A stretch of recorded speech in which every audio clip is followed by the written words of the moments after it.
Pourquoi se sacrifier dans le couple est une erreur? C'est le sujet de ce 23e épisode du podcast Les chemins du couple. Le podcast Les chemins du couple est le podcast hebdomadaire qui permet aux hommes et aux femmes de trouver l'équilibre entre soi et l'autre dans la relation. Chaque semaine, j'aborderai avec vous les différents aspects de la vie de couple et des relations en général pour vous permettre d'être bien au quotidien et de mieux comprendre les différentes facettes de la relation de couple. À mi-chemin entre développement personnel et psychologie, ce podcast vous proposera un doux cheminement vers plus de bien-être, plus de paix, avec vous-même et dans vos relations de couple. Parce que tout est un apprentissage, y compris la relation à soi et aux autres, semaine après semaine, ce podcast sera à vos côtés pour améliorer votre quotidien et être vraiment plus épanoui.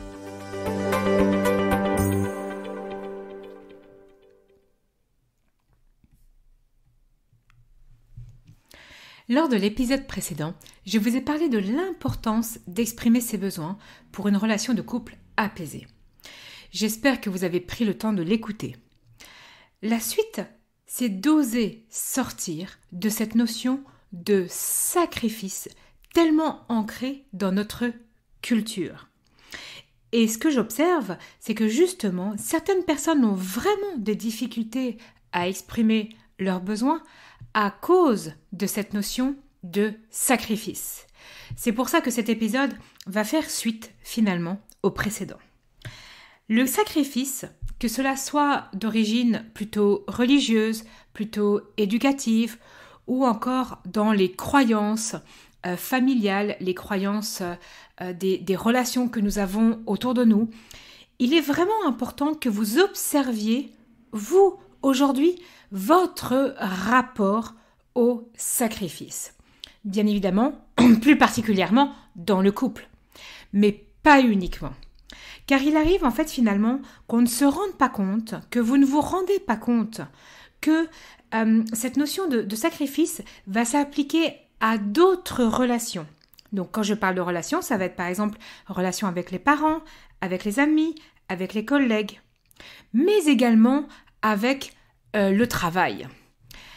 Est-ce que vous avez déjà pris conscience, est-ce que vous êtes déjà posé, vraiment vous avec vous, dans « Ok, est-ce que j'ai tendance à me sacrifier ?» Par exemple, si vous êtes parent, pour mes enfants, au détriment de moi-même et de mon couple.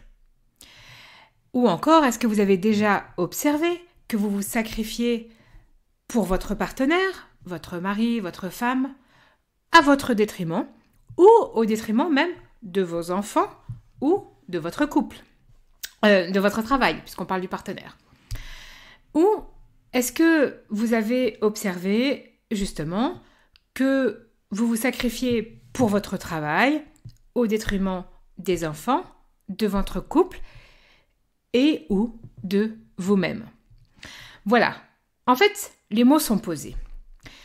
Se sacrifier, c'est toujours et ça sera toujours au détriment de quelque chose ou de quelqu'un. Et bien entendu, la première personne qui va subir la conséquence d'un sacrifice, c'est vous-même. Et bien évidemment, pour certaines personnes, c'est très ancré et fait de manière inconsciente, puisque c'est normal. Combien de fois je n'ai pas entendu, et je suis sûre que certaines personnes doivent le penser, vont me l'écrire. Oui, mais Madame Domecq, c'est normal quand même de se sacrifier pour ses enfants. Vous le faites bien, vous. C'est normal de se sacrifier pour son mari. Ah, mais il faut tout faire pour ses enfants. Il faut tout faire pour sa famille. Et moi, je vais vous dire, qui a dit que c'était normal? Et finalement, on va même aller plus loin. Cela vient d'où cette phrase? C'est quoi la normalité?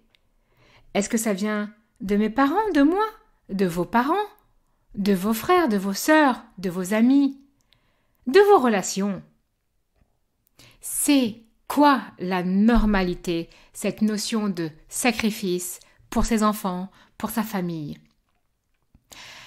Généralement, ça a été enseigné par vos parents, vos éducateurs, votre famille, votre milieu dans lequel vous avez grandi, votre entourage. Et donc, ce critère de normalité va dépendre de tous leurs filtres et pas forcément du mien, pas forcément celui du voisin qui aura vécu dans un autre environnement, pas forcément de vos collègues de travail. Tout peut être vraiment différent. Donc même si cela vous choque, et pour d'autres non, parce que à nouveau, si vous avez été éduqué dans une autre éducation où justement prendre soin de soi, c'est ok, se respecter, non, ton frère, ta sœur ne passe pas avant toi, tes parents non plus. Mais en fait, mon discours ne va pas vous choquer, puisque la normalité va être que le sacrifice n'existe pas. Donc, c'est vraiment important de comprendre que vous aurez tous des façons différentes de voir les choses, y compris moi, mais aujourd'hui, je vais quand même vous expliquer pourquoi la vraie notion de sacrifice va porter préjudice dans votre relation. Donc, une chose est sûre, c'est que quand on choisit de se mettre en couple, quand on choisit d'avoir des enfants, pour être en couple, lorsqu'on choisit de se mettre en couple, on choisit de se mettre en relation pour être épanoui. Tout simplement. Quand on choisit d'avoir des enfants, c'est la même chose. On choisit d'être des parents épanouis. Et souvent, c'est pour ça qu'on choisit d'en avoir ou de les élever. Pour d'autres personnes, il faut absolument tout faire pour sauver son couple. Et en fait, pour certaines personnes, c'est jusqu'à tolérer la violence verbale et physique, sous prétexte qu'il faut tout faire pour sa famille, pour son mari, pour sauver les enfants, la famille parce qu'il y a des enfants. Et oui, j'entends déjà certaines personnes me dire « Ah oui, mais moi j'en suis pas là. » Ok, ça marche. Peut-être qu'en effet, vous avez une notion de sacrifice où la limite serait pour certains pas de violence physique, mais pour d'autres, la violence verbale est suffisante. Pour d'autres personnes, donc je parle du couple, c'est dormir à je ne sais quelle heure parce que il faut que mon conjoint se sente bien, donc il faut que le ménage soit fait tous les soirs, bien rangé, le repas et tout, alors que ce n'est pas ce que vous avez profondément envie pour une vie de couple. Donc, dans cette notion de sacrifice, les curseurs seront tous différents et c'est ok, on n'est pas dans le jugement. L'idée, c'est vraiment de comprendre que mon curseur va être différent du vôtre, différent de votre partenaire, et c'est ok, à nouveau. Par contre, il faut vraiment comprendre où est-ce qu'est réellement votre curseur. Il est important de comprendre, est-ce que vous êtes dans une notion de sacrifice et vous ne le voyez pas? Première chose. Ou deuxième chose, vous en prenez conscience, mais vous ne le respectez pas. D'accord, pas de souci. Et il va falloir identifier quelles sont les croyances derrière tout cela. Aujourd'hui, je veux vraiment vous amener à comprendre et à identifier ce qui se joue vraiment lorsque vous faites tout pour l'autre. Qu'est-ce que cela vous apporte réellement? Et est-ce que vous vous êtes vraiment posé la question? Pourquoi la notion de sacrifice est pour moi une vraie erreur dans le couple? Prenons l'exemple que j'adore, c'est celui de la maman, pour un peu faire un parallèle. La maman qui se sacrifie pour son enfant sans jamais s'écouter, sans jamais se reposer, demandera consciemment ou pas à son enfant plus tard de faire la même chose. Et quand il ne le fera pas, par exemple en pleine période d'adolescence, parce que lui veut aller expérimenter sa vie, alors il sera perçu comme l'enfant ingrat qui ne respecte pas tout ce que sa maman a fait pour lui. Et souvent, il y a des frustrations inconscientes chez les parents à ce sujet-là. Mais en fait, dans le couple, c'est exactement la même chose. Ce que j'ai envie que vous compreniez, c'est que pour moi, se sacrifier, ça peut être ok finalement, puisqu'on ne va pas être dans le jugement. À condition que vous compreniez réellement si vous êtes frustré ou pas, et que vous ne le reportiez pas sur la personne pour qui vous vous êtes sacrifié. Donc, si toute votre vie vous vous êtes sacrifié, et qu'à aucun moment vous demandez un retour, ah oui, mais c'est normal que l'autre, non, ça c'est pas ok. Dans le couple, ce que j'entends souvent quand une des deux personnes se sacrifie, ouais mais bon, après tout ce que je fais pour lui ou pour elle, il est quand même gâté comme mari. Je vais prendre un peu les clichés, hein. Tous les soirs il a son repas, il pourrait quand même passer l'aspirateur. Quel mari ingrat! Ou à l'inverse, pour la femme, des discours que j'ai, après toutes les heures que je passe au travail pour faire vivre ma famille et lui apporter le confort financier, elle pourrait quand même me préparer mon repas.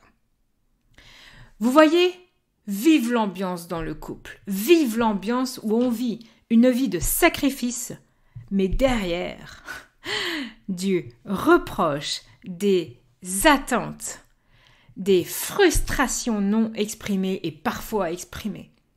Et là, on arrive où cette notion de sacrifice est vraiment une profonde erreur dans le couple.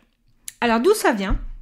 De nouveau, comme on l'a vu précédemment, ça peut venir de différentes choses. Donc, il y en a certaines personnes qui vont, par exemple, prôner l'égalité homme-femme, mais peut-être qu'on n'a jamais été finalement creusé, qu'il y a une croyance aussi derrière, d'accord ? Il y en a une autre, ça va être, plus je me sacrifie pour l'autre, plus je vais croire que je suis aimée ou que je suis une gentille femme ou que je suis une femme aimante, qui fait tout pour l'autre et donc je vais paraître vraiment comme la bonne femme, mais la bonne dans le sens génial, d'accord ? Alors que plus je me sacrifie pour l'autre sans me respecter, plus j'augmente mon niveau d'insatisfaction personnelle. Et souvent, voire même 95% du temps, alors plus je fais des reproches aussi à la personne avec qui je partage ma vie. Le problème, c'est que aussi certaines personnes vont commencer à se dire « Ok Céline », ou me dire « Ok Céline, j'entends la notion de sacrifice, mais si je prends soin de moi, si je me respecte, alors je suis égoïste. » Ça, c'est un sacré enseignement aussi que nous avons eu. Ou alors, oui, mais il passe une soirée avec ses copains, c'est qu'il ne veut pas passer du temps avec moi ou c'est qu'il ne m'aime pas assez. Et donc peut-être que moi-même, je ne suis pas assez agréable pour qu'il passe une soirée. Et en fait, tout ce mode de fonctionnement, de pensée, crée des incompréhensions fondamentales et des frustrations énormes sur la notion de prendre soin de soi et de se respecter. Et donc on reprend la fameuse boucle reproche, sacrifice, égoïsme. Donc je me sacrifie pour que l'autre ne me quitte pas et vice-versa. Est-ce que ça vous parle ? Donc aller dans ce sens-là, c'est vraiment une énorme erreur dans le couple. L'idée, c'est déjà d'apprendre tout simplement à se respecter.